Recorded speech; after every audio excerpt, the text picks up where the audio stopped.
In 2004, Sarah Whitmore, a devoted wife and mother of two from Atlanta, embarks on a routine interstate business trip. Tragically, she never returns, leaving her family in anguish. Unbeknownst to them, Sarah suffers a devastating car accident en route, resulting in a coma and subsequent amnesia. She awakens in a hospital with no memory of her past, adopting a new identity and life. 2 decades later, her son, now 28, stumbles upon a clue during a business trip in France, unraveling a mystery that has haunted his family for years. Before we dive into this gripping story, drop a comment below and tell us where you're watching from. And if you love stories packed with mystery and drama, don't forget to like this video and hit that subscribe button. There's so much more coming your way. Sarah Whitmore, a beloved wife and mother of two, prepares for a business trip from Atlanta to Charlotte. It's a rainy afternoon. Her kids, Michael, 7, and Emily, 4, wave as she drives off. Hours later, her SUV skids on a wet mountain highway in North Carolina, crashing down into a ravine. A passerby calls 911, but the wreckage is missed in the storm. She's reported missing and a massive search begins, but the forest is thick and the ravine hides her too well. Days turn into weeks. David, her husband, is desperate, sleepless, and overwhelmed. Flyers go up, news reports air please. Michael has nightmares and clings to a shirt that smells like her. Emily keeps asking when mommy is coming back. A GPS signal is never found. The car is registered as stolen after 30 days. Sarah Whitmore's name fades from public interest, but not from her family's hearts. 6 weeks after the crash, a woman wakes in a hospital in Lyon, France. Her injuries are extensive. She has no ID.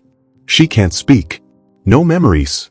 She was found barely alive by hikers who thought she was a lost tourist. The staff calls her Jane.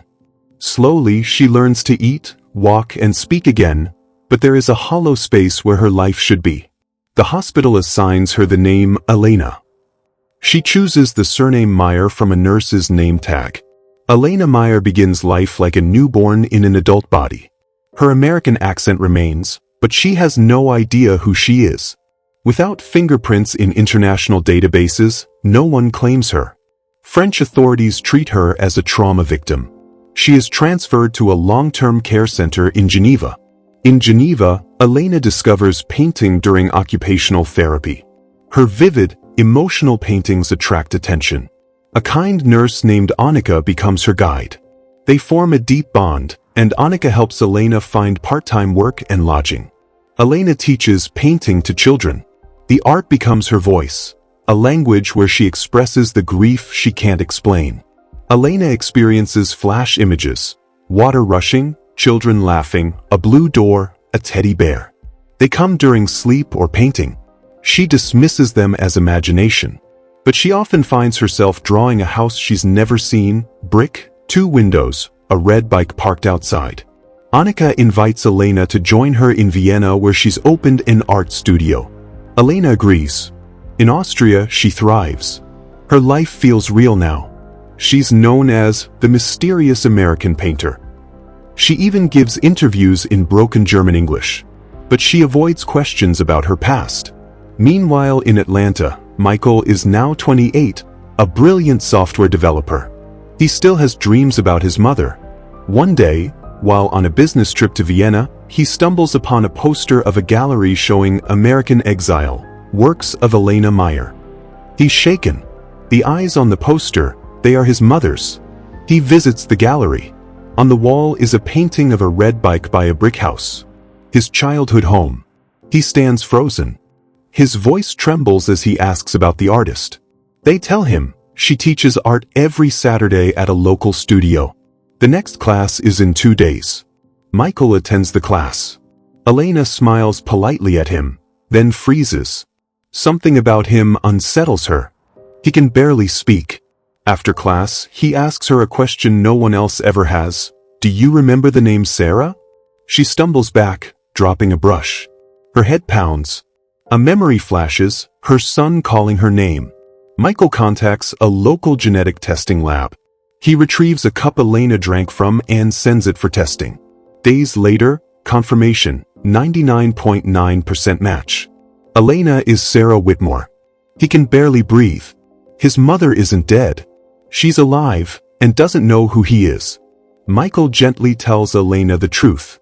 He shows her photos, old videos, their family. Her body shakes. Her hands tremble. Memories start to drip through. Her wedding day. Michael in a Superman costume. Emily's baby laugh. But it's overwhelming. She cries for hours. Then whispers, "Take me home." Elena, now Sarah, returns to Atlanta with Michael. At the airport, news crews swarm. At their old home, her daughter Emily, now 25, stands frozen. "Mom?" she says in disbelief. The reunion is not as warm. Emily had just learned to stop hating her. David is remarried. His wife, Lisa, is kind but clearly shaken. Sarah and David meet in private. He breaks down. She apologizes again and again. He says, "It wasn't your fault. I just never knew how to say goodbye." Sarah's story spreads like wildfire. Missing mother found after 21 years abroad. Talk shows beg for interviews. She declines most. But she does a documentary with Michael, telling her story with raw, trembling emotion. Michael looks into the original crash. He uncovers an old state trooper report that was filed, but never processed. Bureaucratic error kept them from finding her. He sues the state. It becomes a national scandal. Emily confesses to Sarah she resented her for years. She never believed her mother would just vanish. But now, she doesn't know what to feel. Relief? Confusion? Rage? They have a tearful confrontation. Sarah says, "I never stopped loving you. I just didn't remember I could." Sarah begins weekly therapy. She keeps a journal.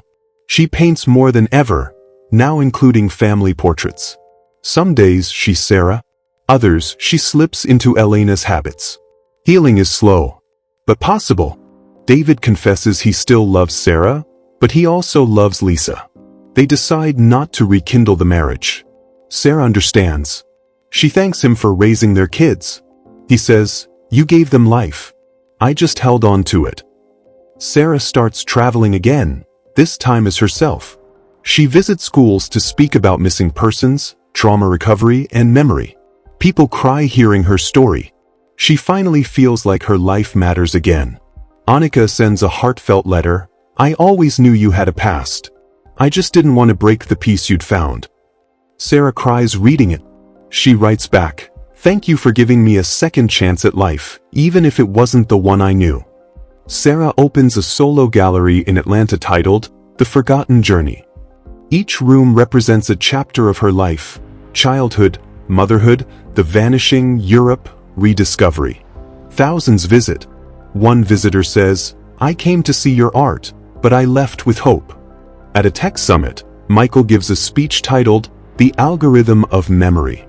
He shares how technology helped him find his mother, and how love pushed him to search.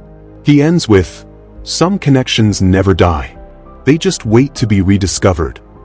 Sarah visits the ravine where her car crashed. She stands quietly, tears falling. Then she smiles. "I survived this place, and I survived forgetting it." She leaves a painting of her children by the roadside.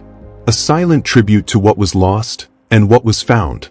In the final chapter, the family gathers for Thanksgiving. Sarah carves the turkey. Emily sets the table. Michael plays guitar. There's laughter, love, and the unspoken understanding. Life can break you, but it can also bring you back. Thanks for watching. If you're hooked on gripping stories like this, be sure to like, share, and subscribe for more thrilling tales. Your support means the world to us. With love and gratitude, I invite you to join our community for more captivating content. Subscribe now for more stories that will keep you on the edge of your seat. Thank you.